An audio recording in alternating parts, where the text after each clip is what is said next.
ନାଇଁ ନାଇଁ ଆମର ତ୍ରୁଟିପୂର୍ଣ୍ଣ କିଛି ବି ଜିନିଷ ହେଇନି। ଆମେ ତାଙ୍କୁ ଜଷ୍ଟ ଗ୍ୟାଷ୍ଟ୍ରିକ୍ ଇଞ୍ଜେକ୍ସନ୍ ଆଉ ଆମର ବାନ୍ତି ପାଇଁ ଇଞ୍ଜେକ୍ସନ୍ ଯେଉଁଟା ଓଟି ପୂର୍ବରୁ ଯାହା ବି କିଛି ଇଞ୍ଜେକ୍ସନ୍ ଦିଆଯାଏ ପ୍ରି ମେଡ଼ିକେସନ୍ ହିସାବରେ ସେଇ ଇଞ୍ଜେକ୍ସନ୍ ଦିଆଯାଇଛି, ଯେଉଁଥିରେ ସେମିତି କିଛି ସାଇଡ୍ ଇଫେକ୍ଟ କିଛି ସେମିତି ହୁଏନି। ପେସେଣ୍ଟ କାଇଁ ମଲା ତାହେଲେ ସାର୍? ନାଇଁ ପେସେଣ୍ଟ ତ ତାଙ୍କର ଫିଟ୍ସ ହେଲା, ଆସ୍ପିରେସନ୍ ଗଲା, ତାପରେ ସେଥିପାଇଁ ପେସେଣ୍ଟର ତାପରେ କାର୍ଡ଼ିଆକ୍ ଆରେଷ୍ଟ ହେଇଛି। ପ୍ରାୟତଃ ଯାହା ଫାଇନାଲ୍ କଜ୍ ତ ସେଇଟା ତ ଆମେ ପିଏମ୍ ରିପୋର୍ଟ ପରେ କହିପାରିବୁ। ସେମିତି ତ ଆପଣଙ୍କର ଆନେସ୍ଥେସିଆ ଡକ୍ଟର ତ ଏଇଟା କରିବା କଥା, ଆପଣ ଆନେସ୍ଥେସିଆ ଡକ୍ଟର ନଥିଲେ?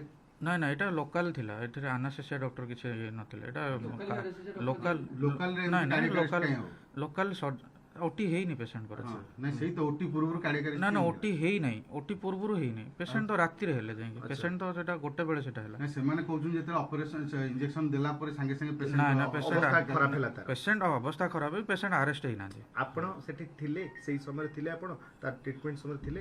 ନା ନା ସେଇ ଟାଇମରେ ମୁଁ ନଥିଲି। ଆଚ୍ଛା, ଆପଣ ସେଇ ଟାଇମରେ ଅନ୍ୟ ଜଣେ ସିଫ୍ଟିଂ ଡକ୍ଟର ଯିଏ ଥିଲେ। କିଏ ଥିଲେ? ସେ ଆମର ଥିଲେ ଡକ୍ଟର ସୁଭାଶିଷ ଥିଲେ। ସୁଭାଶିଷ ଦେଖିଛନ୍ତି ତାଙ୍କୁ ନା? ହଁ ହଁ ଦେଖିଛନ୍ତି, ସିଏ ହିଁ ରିସର୍ଚେଟ୍ କରିଛନ୍ତି ତାଙ୍କୁ। କେତେଟା ସମୟ ଦିଆହେଲା ପ୍ରଥମ ଇଞ୍ଜେକ୍ସନ ତାଙ୍କୁ ଗ୍ୟାସ୍ ଆପଣ? ସେ ଏକ୍ଜାକ୍ଟ ଟାଇମ୍ ତ ମୁଁ କହିପାରିବିନି। ସେ ଆରାଉଣ୍ଡ ହବ ପେସେଣ୍ଟ ଆସିବାର ତ 5-10 ମିନିଟ୍ସ ପରେ। ଏ ଘଟଣା ପରେ ପରେ ପେସେଣ୍ଟ ଉପରକୁ ସିଫ୍ଟ ହେବ। ପେସେଣ୍ଟ ଆରାଉଣ୍ଡ 11:30 କେତେବେଳେ ଆସିବେ? 11 ସାର୍ ପେସେଣ୍ଟ କ୍ୟାଶରେ ଥିଲା ନା କାର୍ଡରେ ଥିଲା? କାର୍ଡରେ ତାଙ୍କ କାର୍ଡରେ। ଆଚ୍ଛା, ଗୋଟେ କଥା କୁହନ୍ତୁ, ଇଏ ସିରିୟସ୍ ହେଲା ପରେ ତାକୁ ଆପଣ ଆଇସିୟୁ କୁ ସିଫ୍ଟ କଲେ? ଆଇସିୟୁ ଆମର ନାହିଁ, ରିସର୍ଚ୍ଚ ଷ୍ଟେସନ ଏରିଆ ଅଛି। ଆମେ ତାଙ୍କୁ ମୂଳରୁ ଷ୍ଟାର୍ଟିଂରୁ କହିଛୁ ଯେ ଆପଣ ଯେତେବେଳେ ପେସେଣ୍ଟ ସିକ୍ ହେଲା ଆମେ ତାଙ୍କୁ ମୂଳରୁ ଷ୍ଟାର୍ଟିଂରୁ କହିଛୁ ଯେ ଆମର ବିଏସ୍କେ ଆଇସିୟୁ ନାହିଁ, ଫେସିଲିଟିଜ୍ ନାହିଁ। ତାଙ୍କୁ ପୁରା କହିଲୁଣି। ଗୋଟେ ସେଇଟା ପେସେଣ୍ଟ ଲୋକ ସେମାନେ ନେବାକୁ ମନା କଲେ, କହିଲେ ଯାହା ବି ହେଇଛି ଏଇଠି ସବୁ କରନ୍ତୁ। ଆମେ ତାଙ୍କୁ ବାରମ୍ବାର କହିଛୁ, ପେସେଣ୍ଟ ଲୋକ ଆସିଲେନି ପାଖକୁ।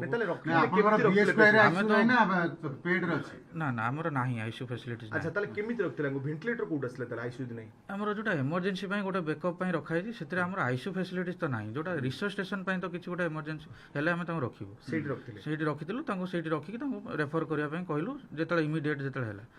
କେତେବେଳେ ପେସେଣ୍ଟ ତ ହଉଛି ଏକ୍ଜାକ୍ଟ ଟାଇମ୍ ତ କହିପାରିବୁନି, କ୍ଲିନିକାଲି 2-3ଟା ଭିତରେ ହେବ। ରାତି 2-3ଟା। ସେମାନେ କହୁଛନ୍ତି କିନ୍ତୁ ସାଙ୍ଗେ ସାଙ୍ଗେ ନାଇଁ ସେମିତି ଆମ ପାଖରେ ଅଛି, ଇସିଜି ଅଛି, ସବୁ କିଛି ଅଛି। ସେମିତି ସେଇଟା ତ ସେମିତି ହେଲେ ଅଲଗା ନା, ଆମ ପାଖରେ ଆଇସିୟୁ ଫେସିଲିଟି ନଥିଲା ବୋଲି ଆମେ ସିଫ୍ଟ କରିଥିଲୁ। ଆଚ୍ଛା, ଯୋଉ ଡାକ୍ତରୀ ଗାଡି ସେଥିରେ ଆଇସିୟୁ ସିଫ୍ଟ ଥିଲା? ହଁ, ଏଟା ଏସିଏଲଏସ୍ ଆମ୍ବୁଲାନ୍ସ। ଆଚ୍ଛା, ଆପଣ ବିଏସ୍କେ କାର୍ଡ କେତେ ଟଙ୍କା ଚାର୍ଜ କରିଥିଲେ ତାଙ୍କ ପାଇଁ?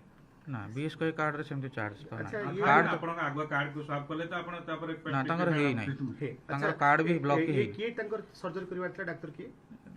Plastic surgeon Amitabh sir. Amitabh sir ନିଜେ ଆସିଥିଲେ? ହଁ, ମାନେ ଏ ପୁରା ଘଟଣାରେ ଆସିଥିଲେ ଏପର୍ଯ୍ୟନ୍ତ? ହଁ ଆସିଥିଲେ, ସେ ଆସିକି ଆଇସିୟୁରେ ଯୋଉ ଆମର ଅଛି ଯୋଉ ରିସର୍ଚ୍ଚ ଷ୍ଟେସନ ଏରିଆ ସେଇଠି ଆମର ସେ ଦେଖିକି ଯାଇଥିଲେ।